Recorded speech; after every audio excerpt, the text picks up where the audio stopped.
তোমরা কেমন আছো? অডিটিজে তোমাদের অনেক স্বাগত।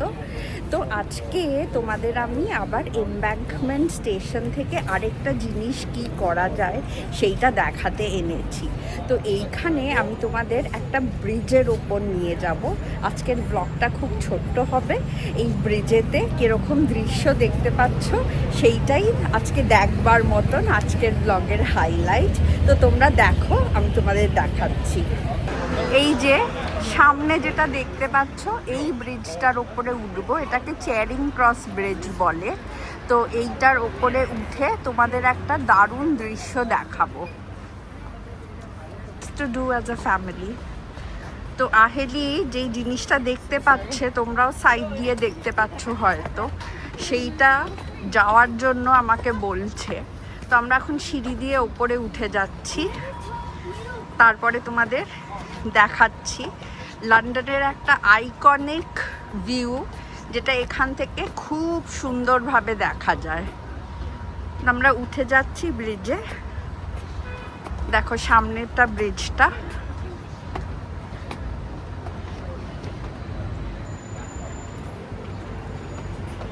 আর ওই যে ডান দিকে দেখতে পাচ্ছ, ওইটা লন্ডন আই।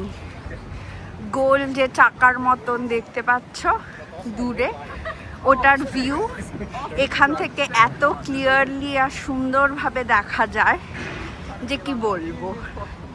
ওই যে দেখো নিচ দিয়ে জাহাজ যাচ্ছে, আর ওইখানে লন্ডন আই, আর এই যে এইটা ব্রিজটা। তো এই ভিউটা এনজয় করতে তোমরা চেয়ারিং ক্রস ব্রিজে আসতে পারো। এটা এমব্যাঙ্কমেন্ট স্টেশনের জাস্ট বাইরে। এই যে দেখো লন্ডন আই, দেখেছো কি সুন্দর লাগছে না? ওই যে, আর ওই যে দূরে দূরে বিগ বেন দেখা যাচ্ছে, তোমাদের জুম করে দেখালাম, আর ওয়েস্টমিনস্টার, আর এইদিকে লন্ডন আই, আর এদিকে থেমস চলে গেছে। খুব সুন্দর এই জায়গাটা। আর ব্রিজটা দেখো আগে এরকম সোজাভাবে চলে গেছে। এমব্যাঙ্কমেন্ট থেকে বেরিয়েই তোমাদের একটা টানেল টাইপ অফ থাকবে রাস্তাটা, একটু অন্ধকার রাস্তা ডান দিকে। ওইখান থেকে ভেতরে চলে যেতে হবে, তারপর সেইটা একটা বড় রাস্তায় নিয়ে আসবে, সেখানেই ব্রিজটা। এই দিক থেকে ভিউটা আরো ভালো বড়।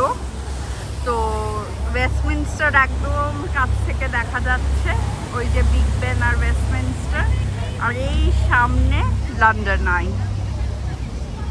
ব্রিজ থেকে নেমে লন্ডন আইয়ের আরো কাছে চলে আসা যায়, কিন্তু আমরা এখানে বসে।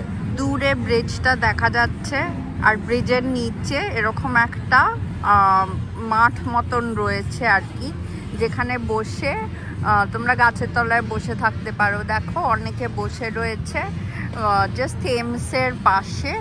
তো এটা এমব্যাঙ্কমেন্টের সাইডে না, এটা চেয়ারিং ক্রসের সাইডেতে আর কি এসে তো আমরা বসে রয়েছি। এই যে আমরা সব মাঠে বসে, আহেলি ফোন নিয়ে মুখ ঢেকে রেখেছে, আমরা এইখানে মাঠের মধ্যে বসে রয়েছি। তো এইদিকে পেছনে সব বাগান টাগান রয়েছে। তো এইদিকে মাঠের মধ্যে বসে আফটারনুনটা কাটাচ্ছি। তো আজকের এই ছোট্ট ব্লগটা হোপফুলি তোমাদের খুব ভালো লাগলো, কারণ এইটা একটা হিডেন জায়গার মতন। অনেকে জানে অনেকে জানে না, কিন্তু এইখানে এসে হাঁটতে বিকেলবেলা বা সানসেট দেখতে স্কাইলাইনটা খুবই সুন্দর দেখায়। তো তোমাদের যদি আমার ভিডিওস আর ব্লগস ভালো লাগে, তাহলে প্লিজ আমাকে ইউটিউবে সাবস্ক্রাইব করো, ফেসবুক আর ইনস্টাগ্রামে ফলো করো, ভিডিওস লাইক করো, কমেন্ট করো। আজকে তার এই ছোট্ট ব্লগটা এত অবধি রাখবো। তোমরা খুব ভালো থেকো, আবার তাড়াতাড়ি দেখা হবে। টাটা।